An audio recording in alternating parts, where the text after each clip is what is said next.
Hey, thanks, Chris, for joining us here on the Go to Market Mavericks podcast from Common Room. I'm Kevin. I lead the Common Room marketing team and been following you for quite a while and really excited to talk about all things Signal and how to do signal-based go-to-market, signal-based selling. So thanks for joining us, Chris. The first thing I wanted to jump into is just I know you've made some changes and are now recently moved over to Passetto, and curious if you can just share a little bit more about what you're doing there, the companies that you work with, and how signals apply to those companies.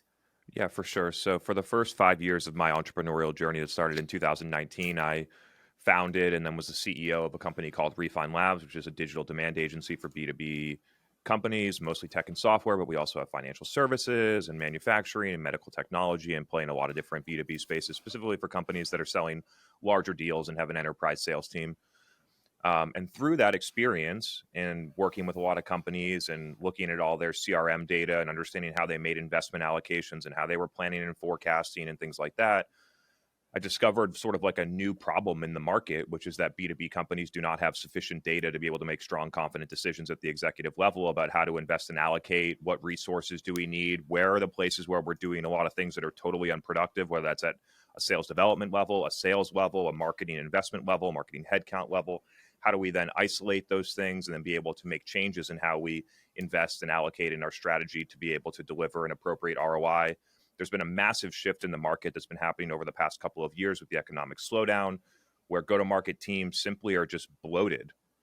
Way too much investment and not enough results, which is putting a lot of pressure on the financial profiles of all of these companies. And there's been sort of like an evolution around that. And so what we do at Passetto is effectively we're a technology and services company. We integrate both of them together for the core reason that we believe that it's not only an issue about what data do we collect or how do we put that into a software platform, but also then how do we interpret that data and then help companies make confident, strong decisions around it. And so we've blended services and technology to be able to solve that gap in the market. And specifically around this idea of signal-based analytics. And I'm sure we'll get into this a little bit more in the detail, but I see sort of two subcategories emerging within signal-based selling. You sort of have signal providers and signal aggregators, which is kind of, I think, what Common Room is doing. And there are many others that are following that path that collect data and signals around companies and what people are doing and things like that to be able to activate sales processes or sales actions or marketing actions. And then you have signal analytics, which we don't see a lot of companies doing. We think there's a lot of clear white space here at Passetto, which is then how do we then help companies analyze all of these signals that are coming from all of these vendors and providers in order to understand what signals actually matter to drive high sales velocity, high sales productivity, better marketing ROI, and things like that. And so that's what we're focused on in Passetto, both providing a technology that integrates into your CRM and be able to pull out all that data, campaigns, accounts, leads, contacts, opportunity data, things like that. And then also the services layer on top of that then helps companies and CMOs and chief revenue officers interpret that data to understand where are big chunks of money that we're spending that we're wasting and how could we reallocate those dollars to get a much better ROI on our investments. Mm-hmm. And we see some of that too, where there's either too much signal or everyone's just throwing signal at the proverbial wall and reps and go-to-market teams are overwhelmed or they're blind, like they don't have access to the right signals. So is that something you're seeing? I'm curious if the companies you work with stack one way or the other. I think it really depends on the industry, the company maturity. I think that you find companies in both spaces. A lot of companies in the tech and SaaS space use signals. The sales team, whether they have an ABM platform or they buy intent data from Bombora, or maybe they use Common Room. A lot of companies use a bunch of them, and then they have Sales Navigator, and they have all of these different things. And their sales team is responsible for manually monitoring these signals and then taking action around it. And the problem is that there's no tracking around what's actually happening around the signals. When we take a signal and then we do something about it, what was the outcome? And then when we do that with our large developed sales team, we'll take action on signals millions of times every year, whether that's first party, second party, or third party data. And when we take a million different actions and we're able to track and analyze them, which most companies don't do right now, you see clear patterns around what are the things that we take action on, what signals do we take action on that actually matter and work, and where are the places where we're taking action on signals that don't matter and don't work. and being able to also identify, because a lot of marketing investments get spent to create signals, to create a signal that then drives their sales team to take action against that signal. So you have a lot of marketing dollars being spent to create signals that don't drive revenue as well. And so just being able to analyze those things. And then conversely, you have other companies out there that are considered like less mature potentially, or like less tech centric around signals, or less evolved, where their sales team's basically waiting on first party data. Like where's the form fill? Where's our MQL score? Where's our PQL score? Or let's just pull data out of Zoom Info, look at our closed loss accounts, pick our ABM list, and do cold outreach. And so you kind of have two sides of the camp here: companies that are like really using a lot of data but don't have any tracking around, and then companies that are only looking at first party data, which is leading them to, a lot of cold outreach. But in both cases, companies don't have a clear tracking around what's actually working and what's not related to the signal. Mm-hmm. And then with regard to signal capture and like defining signals, I feel like there's a huge spectrum of what you could consider a signal. So what do you recommend? Is it just capture all the signals, and then how do you measure which ones are effective? Yeah, so I've tried to do a good job distinguishing between two key points. You have touch points, which is any trackable touch that we can get from an account or a person or any other dimension. So then you're just looking at all touch points. Multi-touch attribution does that. I'm sure other providers do that. It's basically like, here's all the stuff that happened. And there's some value in that. But then as a company, we need to decide what are the signals, which it means that we have a touch point that we deem and say that sales is going to take action on this. We're going to invest human capital. We might invest marketing resources to create that. We're investing a lot of money to take action on the signal. And so it's really distinguishing between those two things. Here's everything that we can track, but then here's where we invest money to actually go after those signals. And so in any individual company, the definition of a signal should be different. Like one company might say this ebook download is a signal for us, and another company might say we never win those. That's not a signal for us, and it should be determined purely based on data. Mm. And then when setting up that signal based approach, or saying like these are the signals that we want to go after, where do people should get started to measure? Is it like, okay, the way I'm thinking about it is, okay, we're getting all these signals into Salesforce or whatever that our sales team can operate off of, or we're just tracking them in general. And then the sales team does create an opportunity. And then are you just looking back to like, what's the last signal before that opportunity is created? Or how do you like identify where the spike in signal, where the actual intent lies? Yeah, so because companies don't proactively do this, in order to get data on historicals, yes, you need to then go and look back and try and understand, based on the data available, what was the signal that happened with some type of like contact or account when the opportunity was created. It's not an ideal situation, but it's the only way, because companies don't really track it that well. In the future, what should happen is that companies proactively decide these are the signals that really matter, that we have data that work. Here are signals that we're running experiments on, where we need to collect data to see if they're valuable. And here are signals where we've already run that are no longer signals because the data sucks.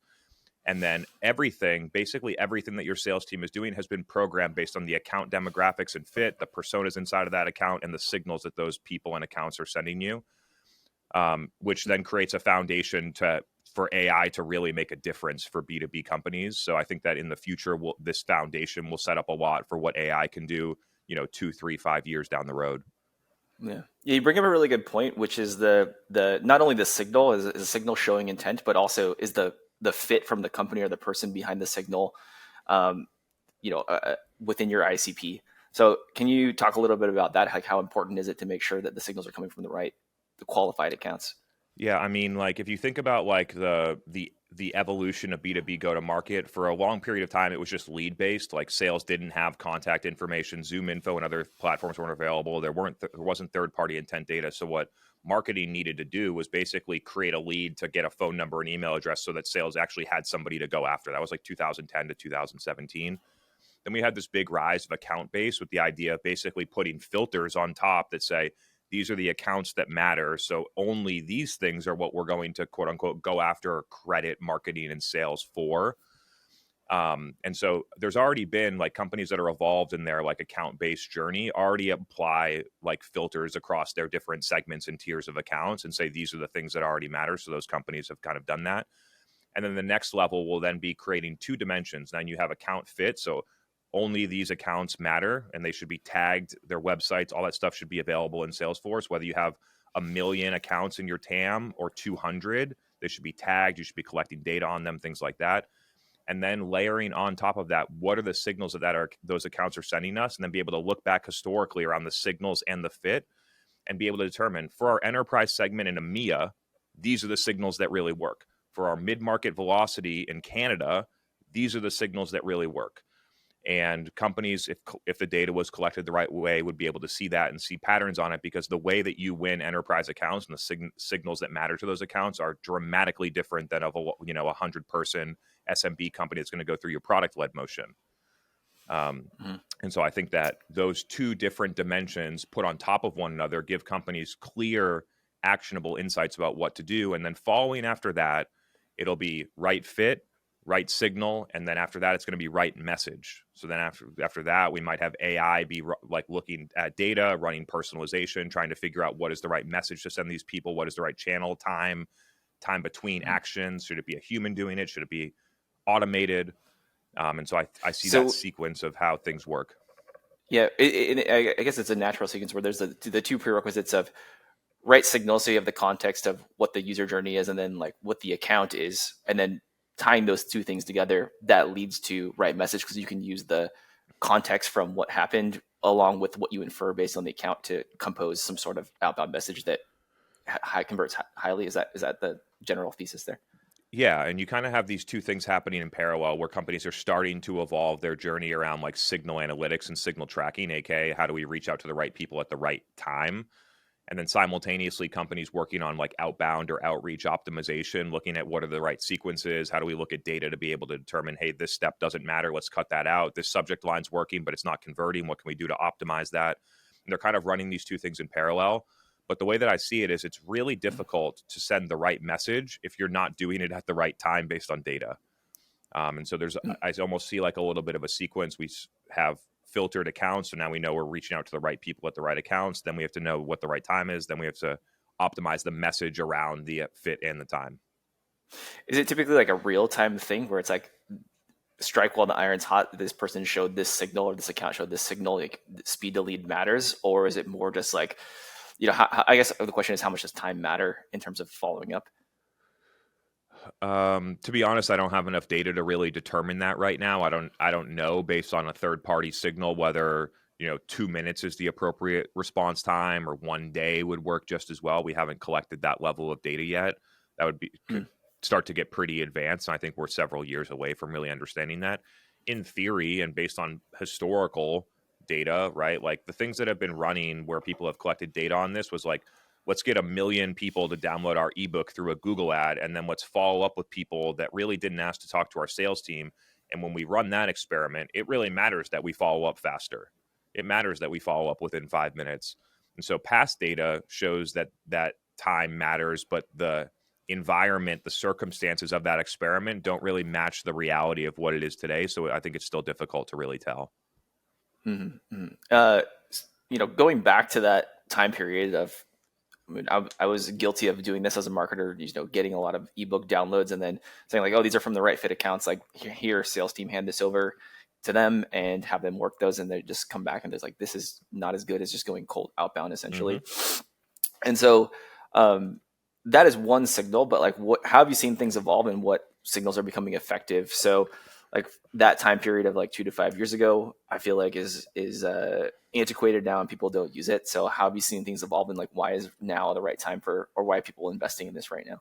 Yeah, I think one of the core insights for like a chief revenue officer or even a CFO is that the places where you get signals vary across the entire go to market org. So, marketing dollars, a majority of marketing dollars get spent to create signals, buy an ad, create a signal, send an email, try to create a signal. So, a lot of marketing effort and dollars get spent to create signals. But then you're also buying data. You have like a contact database. You have intent data providers that might be a usage based subscription or a SaaS based subscription. You have technology platforms like account based marketing or other things like that are all providing you signals. And to look across the entire go to market and say, okay, for our fucking ebook download coming from our LinkedIn ads, we spend $250 to get a signal. And we win those Mm. signals at 0.1%.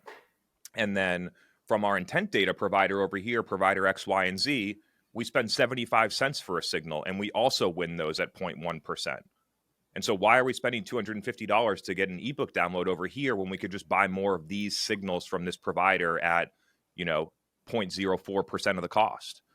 And so I think when we're able to look at this across the entire go-to-market, what it's going to do is open up the idea that a lot of the things that we do in marketing, a lot of the benchmarks and KPIs around how we spend money and what we try to achieve in marketing are actually very poor when you look at it across the entire go-to-market. And so when people are trying to do the right, prioritize signal-based approach accordingly, the they probably already have enough data to get a sense of like, okay, this is where we should divest dollars because this is a waste of efficiency and time, and then this is where we should invest. And does that start as like the catalyst to start stacking signals on top of that? Is like you get some data of like there's a hand raiser, there's someone visiting the pricing page, like these are signals that are actually working, and then from there, how do you scale up the program? Yeah, I mean, the core issue within the data for B2B companies is that it has pure survivorship bias in the data, which means that if you are going after a tier one account and the people in those accounts, your sales team might be taking action to reach out to those people hundreds of times before you actually close them into a customer. And so therefore you have hundreds of signals. The problem in the data tracking right now is that the first 99 times that you reach out where you fail, that data gets overwritten and you don't have the historical and you only see the one time that you won. And so what happens with that is that you don't see all the inefficiencies of the 99 other times where you lost. And so that is the core issue within the data, is that companies try to track this on either a lead, contact, or opportunity object with one property or the account. ABM platforms push it onto the account. And then anytime the signal changes, it overwrites the data and you don't have any of the historicals about what happened. Is this a culprit of just legacy Salesforce architecture or data warehouse architecture? Like what's the anecdote to capturing all the signals in the right place? It's just an incredible evolution around how B2B go-to-market works, and the rapid evolution and scale of how companies are thinking about revenue operations and how they're thinking about data and how they're prioritizing those things and how they're using a lot of different technology tools and all the vendors that are coming out. So I don't think that it's that legacy tech is around, or I don't think that companies just don't get it. I think that there's a rapid evolution happening in the market. This is something that's new. And when you look at something that's new, sometimes you have to challenge the existing principles of how you do things. And so that's sort of the way that I see it. I don't see companies behind in this. I think that there's just a rapid evolution of what's happening. Is that more like an explosion of there's more data and more signals to capture, or was there a technology unlock that is making signals more readily available? All the above, yeah. I think it's all the above. If you look back 5 years, none of this was possible. Like none of it was possible. In 2017, like the core issue was like, hey, we need to get our sales team to update Salesforce. Like we need to get our SDRs to log what they're doing. Like that was one of the core problems in 2017 when I was, in-house working. And so when your sales team's not updating opportunities and you don't have a good reflection of that and you don't have data around what your SDRs are doing or why, and most of the marketing dollars aren't being tracked except for form fills. And even when you are tracking form fills, you're not tracking all the underlying data about where they came from, all the UTM parameters, all that different stuff. That none of this stuff was possible 5 years ago. Even maybe 2 to 3 years ago, it wasn't possible. And so I just sort of see that as the catalyst of where we are today. And yes, there's been a lot of technology platforms that come out, both person level and account level, first party and third party. So the evolution, and it's great for technology vendors because what's the highest margin thing that you can sell in the world? You sell data, like resell data to companies and make 99% margin on it mostly. And so a lot of technology vendors are taking that path simply because of the margin. Over time, what's going to happen is there's going to be commoditization of the platforms. There's going to be price pressure. Those margins will eventually come down. You don't see categories stay at 80, 99% margins forever. We're seeing a lot of software categories get, especially like if you look at CRM and other things like that, there's 500,000 500 to 1,000 or more different CRM platforms, whether verticalized or horizontal, Hmm. that have price pressure coming down. You still have the leaders up there, but a lot of that commoditization is happening in those spaces, and the same thing will happen with data providers. Mm. Uh, you hit on a point of SDR and sales team productivity, and in the past, it's just like as a marketer, you're just trying to get them to update Salesforce or to get some sort of data hygiene in there, and so I feel like that is a high cost task for someone in that role to do. And um, I wanted to ask you a little bit more about how can we make these teams more efficient? Like, is there a different type of profile or a different type of motion or a different type of person that is more effective in this role, or like how can we make this high cost like human resource more effective? Yeah, I mean, the most important realization is that sales and sales development combined are the most expensive like category of resources in any B2B company. Um, and in 2012 and 2015 and 2017 and even to 2020, 2021, that there was no real pressure in the economy. And so it wasn't about efficiency. It was about, oh, like if Mm, we can win one deal from this investment across the entire year, even if our CAC payback is 10 years, we got an extra deal, and that's all that mattered to us. And so there was no bearing and no real scrutiny around the efficiency of those resources or even the marketing resources that were then driving those signals. And we've seen a total sea change in how investors are prioritizing and evaluating companies, the valuations that come from those companies, and even the makeup of how you get to those valuations based very much along EBITDA and growth now, when before it was just top line revenue and growth. And so back in the day, and even back a couple of years ago, companies didn't care if their sales team lost 999 times out of 1,000, or their SDR team did 999 mhm. outreaches to get one meeting. They didn't care. And so now what we need to be able to look at is we need to be able to look at specifically find, which there are many, and clear in the data for any company. Even if you don't track signals today, you can look back historicals and you can get these insights about where are all the things that our human capital is investing a bunch of time and getting no tangible benefit from in terms of actual revenue and things like that. You can also look and see, based on the signal, our stage two win rates might be 40% based on this signal and 10% based on this signal, which is a huge impact to our sales resources if we're running a long extended sales process. And so being able to use that data to be able to say, these are things that we're doing that just don't make financial sense anymore, and let's remove them because the incremental expense to get this one extra deal for 30K is no longer worth it to us. And so let's get all of that stuff out, and then let's figure out how to reallocate those resources to get 10 30K deals instead of that one 30K deal by using data, being smarter, being more customer centric, other things like that. Yeah, I do think that people are hesitant to come to that realization because it means that their jobs are at stake. Mm-hmm. Um, can you talk a little bit about that and how to overcome that, or how to convince executives that it's a good move to make? Yeah, at my company, Passetto, we're having executive level conversations here. We're having CEO level conversations, we're having CFO level conversations, and we're having go to market leader conversations. And as a business leader that sits on the executive team, your first team is the executive team and the company's financial performance. And so when we take that role as a professional, we need to know about what is the most important thing, and it is about delivering positive business performance, which then drives everything downstream.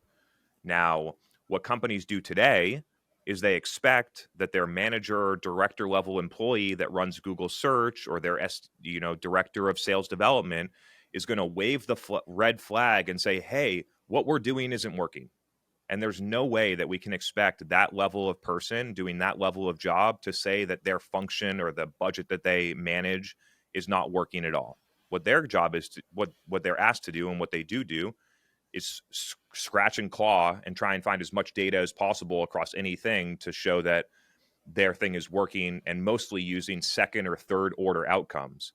For example, to say that our $1 million in Google ad spend that last month didn't drive appropriate pipeline, but we did it because of brand. Or our trade show investments of $15 million last year and all these different sponsorships in Vegas and putting these big billboards up there only drove 7 million in revenue. So it's a terrible CAC payback and things like that. But we do it because of brand. And we got this brand impact that is unmeasured and unassumed and basically just used like a theoretical to justify the investment based on no data. And So they just move the goalpost essentially to fit their it's needs. Looking at second order assumed outcomes to justify investments that executives believe that they should make regardless of what the data says. And so I found, and what the reason that we've paired technology and services strategically at Passetto is that it's not just about giving the data to the director level person or to the CMO. It's about then layering on that and having a third party come in and say, based on all the benchmarks of the hundreds of companies that we've looked at already and all the changes that we've made with those companies, and then we measured the outcomes of those companies, these are the 4 things that you need to do next year. These are the 4 most important things in terms of impact against effort and spend that are going to drive the highest ROI or the most business growth as you look to achieve rule of 40 or 20% EBITDA or whatever you're going after. And that, I think companies really need that. A lot of revenue leaders will go to a community for that stuff, and they'll get anecdotal insights from people that are not based on data, that do not use benchmarks and things like that, which can then lead them to inaction, to making poor decisions based on an anecdote. And I just think that overall, the way that go-to-market executives and executives broadly make key decisions about how to allocate millions of dollars is just too much based on the opinion of a couple people right now, and should be a lot more based on large-scale scientific data. And when you do package this up and up level it to the C-suite, and they actually take action, what kind of results or what kind of behavioral changes and are they seeing, or efficiencies are they seeing?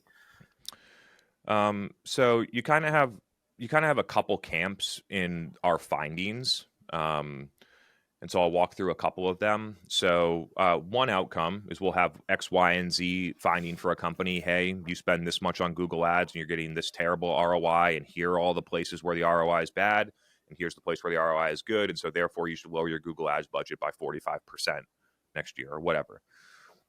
And one of the responses is, holy shit, we never collected that data that way. We've been using a W-shaped influence model, and it's been saying Google Ads has been working so well as we just keep pouring millions and millions of dollars more each year, but we're not getting the incremental benefit and efficiency out. So sometimes it's surprising to companies. And then other companies in the findings, and maybe it's not Google Ads, maybe it's something else in sales development or webinars or the sales process or something else that we find based on the data, where they say, yeah, like we thought that was happening all along. We thought that was happening 18 months ago, but we haven't done anything about it. We haven't had the confidence in the data, or we haven't been able to get cross-functional alignment, or we weren't sure. And we were scared that if we did that, then we might go backwards in our growth. And so we just sat on it and didn't do anything about it. But now that you've pointed it out to us and you've shown it in this way, now we're going to take action on it next quarter. And so some of it is just validation of what you're already thinking, which is what our services layer provides in a lot of cases. And other times it's saying, hey, here's a couple of things that you didn't notice that could make a huge impact just because we analyze and look at the data in a very different way than you do.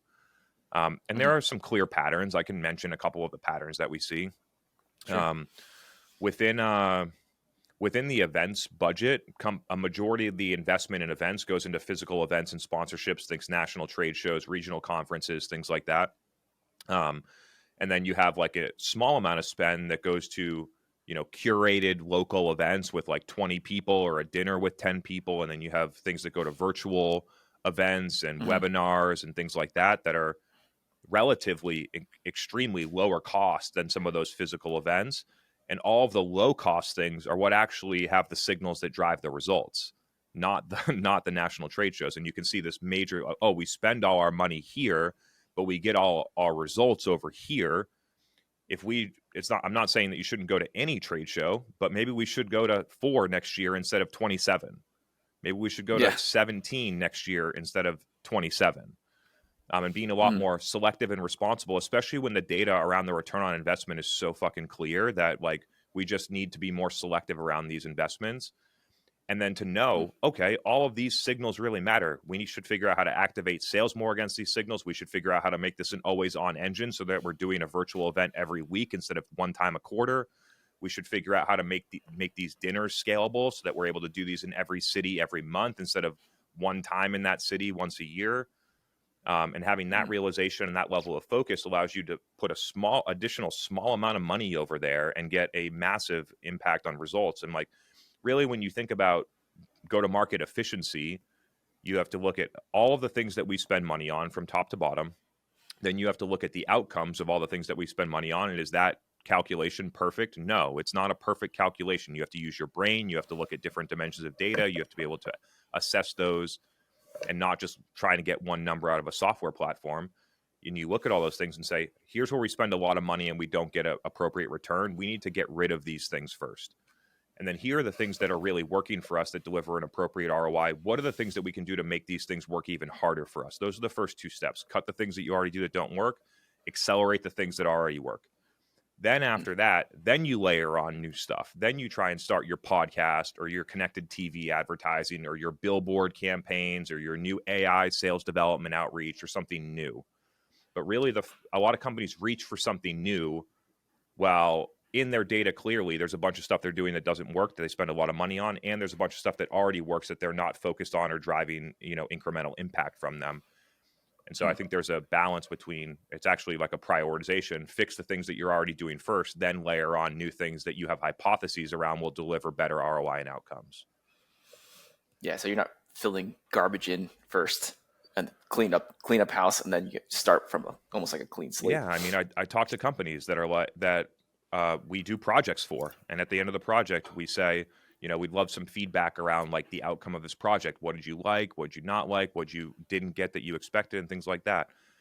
And they're like, Chris, I wish you just brought a couple of, more innovative ideas to the table. I wish you just had a couple of, we were always looking for some new stuff. And I look back at the CMO and I say, you're spending $14 million on Google ads and got $2 million in revenue back. I'm not like, that's what you need to focus on, not trying to launch a 100K additional in your LinkedIn advertising campaign or start some influencer marketing thing. You can't do innovative stuff if the things that you already do and how you spend money are so bad. And so it's not about like not doing new things. I love experimental things, but we can't focus on new things while we waste a bunch of money on old things. How do you think we got to this point? Should we blame Google? Should we blame marketing automation platforms? Should we blame software? Should we blame marketers? Like, how did it get so bad of all this waste? The funding environment, without a doubt. That's the cause of it. The growth at all costs. The growth at all costs era and the funding environment. You go to other industries, and I work with them now at Passetto. We have manufacturing company, $100 million manufacturing company, $50 million medical technology company, $1 billion financial services company as customers. Those companies don't have the same problems. They don't make those same mistakes. They have a much better financial profiles and much better financial responsibility, because they didn't have that situation of growth at all costs in their industries like tech and SaaS did. And so it really, to me, isolates around the growth at all costs era and the funding environment, which allowed companies like in 2021, there would be companies that spend $1 million a month on Google ads and didn't even track it, didn't even care. Yeah, that's insane. And so that level of behavior. And then it's not like one day when the market changes and the funding environment changes and investors change how they look at your company, you can't just fix it overnight. You can't go from a 60-month CAC payback to a 24-month CAC payback overnight, even if you want to cut 80% of your team. You don't get there that way. And most companies aren't willing to do that type of stuff. And so now for some of these companies that are recognizing that and have pressure and realize that they're, the entire stock of the company for $100 million company might be totally underwater. The only people that are going to make money are the investors, and they're going to get a one-to-one return, and nobody in the company that has stock options is going to make any money. And you like to have that realization and to think about how are we going to fix this? It just takes a long time to unwind. Maybe we can finish up and tie things together here with like, okay, what does that Tiger team or that team look like? Of, okay, we're going to work with you, or we're going to invest in signals and an efficient go-to-market. Like, what team do you need to assemble to make that happen? I think, and like companies say go to market strategy, but in most companies, it's not. It's siloed within departments. So someone is in the marketing team trying to optimize around how the marketing dollars get spent, and then you have sales development doing their own thing, and then you have sales doing their own thing, and you have account management doing their own thing. And the budgets are separate, and nobody is really looking holistically across the entire thing and saying, hey, we should take $6 million from marketing next year and scale it on account management, or vice versa, or anything. So people aren't like, while we call it, the term is easy to say, go to market strategy, it's really hard to practice because you need to have a systems level view that's objective across the entire go to market. RevOps doesn't do it. RevOps is sales ops rebranded. Mm. And so while we had promised that RevOps would be able to do this, it's not. And so when we think about the team that you need to be able to do this, I think that you need a blend of different stuff. I think you Mm. need a finance and FP&A person that is objective, that doesn't have a stake in any of those things, and that it understands financial profiles and modeling and stuff like that. I think you need a third-party expert that can validate and check and challenge a lot of the assumptions and, internal knowledge, and challenge the politics around the company and different things like that. I think that that is part of the team that companies need. Mm. So that's another thing.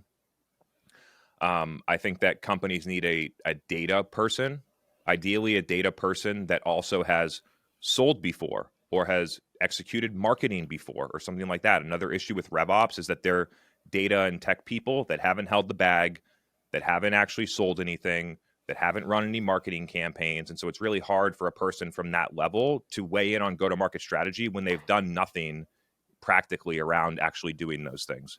I think it's why I have a Mm. large advantage. I've sold more than $50 million in deals in my career. I've executed tons of marketing across hundreds of companies. I understand the data, and I've been like a ops person before. I manage customer success. I'm the CEO of a company. You know what I mean? And so I think that we need to have people that have that broad level of experience. And I think something that prevents companies from getting there is that for some reason, companies think that in order to be a C-level executive, that you need to manage a large team. And I'm here to challenge that a lot because I think that C-level groups should have more individual contributors on the C-level executive team, and you shouldn't have to manage a team of 50 people or 7 direct reports in order to be in the C-level in the executive team. And there are very many smart people that are hyper capable, that probably are the best for the job, that are not good at managing people, that don't like managing people, but would have significant value to deliver to that team. And so Mm. it's a prediction. I don't have any data backed on this, but I think that the go-to-market strategy role will actually be an individual contributor that sits on the executive team. Mm. It seems like that could be like a finance person that's just like really understands the business and financial models, but also maybe comes from that like go to market background. But they don't have a team, or maybe they have like a help with an accountant or controller or something like that. Is that kind of what you're getting at, or No, am I I off here? see this as a Okay. net new role, not an expansion of an existing role. And I think that the place where this person comes from is basically like in an ideal world, your like chief revenue officer will Mhm. have run marketing and built a marketing team and understand marketing really well, has held the bag and sold a bunch of deals, and has managed a sales team. Most chief revenue officers haven't done marketing, but have a title of chief revenue officer and ownership over marketing. I think that we need someone that's done all of those jobs and can actually see across the whole thing. And then they also have this ability for like, financial understanding and forecasting and modeling and things like that. You don't have to be a CFO, but you have to understand that stuff. And then you work cross functionally with the CMO, with the chief revenue officer, with the chief customer officer, with the chief financial officer and the FP&A team. And you're basically bringing all that stuff together, advising those different leaders and working together to be able to devise the strategy, which is entirely separate from RevOps. Right Yeah, now, it's like the companies try to promise of RevOps. Yeah. it's companies try to blend revenue operations, which is a tactical short-term ad hoc function, with go-to-market strategy, which is a long-term strategic function. And what happens when you do that is you just get revenue operations. You get tech and data and admin and ad hoc reports and things like that. And smart people already see it, and they're already starting to separate it, where companies will have a go-to-market strategy person and a revenue operations person. Sometimes they report to different people, which I believe in. I do not believe that RevOps should report to the go-to-market strategy person or vice versa. I think they're very separate jobs and roles. And so that's what I think.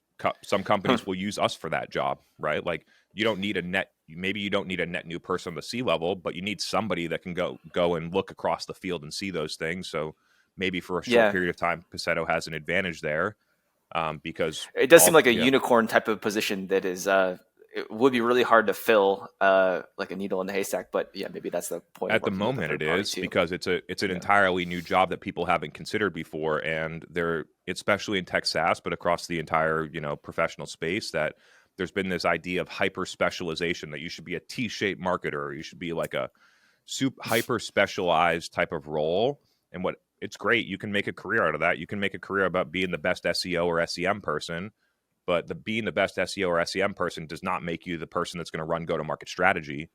And so I think we need to, there's just an idea that if you're a generalist, which I consider myself a generalist, like I know a lot of things about a lot of different things. And that sort of view might make me a unicorn right now, but in the future, people are like, you can see some account-based marketing people that have now evolved into go-to-market strategy, and they work more with sales. And I think there will just be a natural evolution as people see this as a potential career path, that many people right now that are a director of sales or a director of demand gen or a senior manager of RevOps, instead of wanting to become the CRO or the CMO, they want to become the head of go-to-market strategy. And I think when people start to see that as a possibility, it'll change sort of some of their career changes, how they focus. These types of people are going to be not technology centric, but technology educated, data educated, and have done a couple of the core jobs within the go-to-market team, whether that's customer success, marketing, sales development. Yeah, I do see that T-shaped marketer, T-shaped role is being like, if you hire someone like that, they tend to look at everything through that lens of like, let's fit it into Google Ads, let's fit it into paid social. Been totally glorified, yeah. Yeah. Anyway, I think we're up on time, Chris, and it's been really a pleasure to talk with you. And yeah, thanks so much. Any parting words for people here before jumping off? Yeah, I appreciate the floor, because I don't get the opportunity to do this every time. And I actually do have some things, like the things that I discussed today, I have a lot of conviction around. I have a lot of data that backs it. I've worked personally with more than 50 companies in the past 12 months around this exact process with CMOs and chief revenue officers and VPs of RevOps and things like that. And the core realization for people is that it's not that what you're doing is wrong. It's not like you are so far behind. It's that there are rapid changes happening in the market, both from a funding environment, from technology and data availability, from the pressure that's being put on in the economy, and your customers buying less and renewing less and things like that. That we need to be able to adjust to this reality, which includes challenging some of the old thinking that we have, and challenging some of the old benchmarks that we create, and challenging some of the old ways where we get information to make decisions. And looking at things, when we have a total change in how the market works, we need to think about what are some of the total changes that we need to make, both philosophically, methodologies, and things like that. So I just wanted to make sure that people see that, because this is what I'm saying is not an attack on what anyone is doing. What I'm trying to do is illuminate that the market has changed, and there are, through a lot of experience with companies, every company that we analyze, we find massive improvements to ROI in their data, that the same data that their team looks at every quarter and doesn't see. And so I think it's partially, it's mainly driven by how you look at the data. And so with all that said, I really appreciate you having me on the show. I really appreciate the conversation. We got really technical there for a while. We got to talk about signals in a way that I haven't before. So you pushed me in direction. So I really appreciate the conversation. Likewise. Thanks, Chris. Cool. Thanks, Kevin.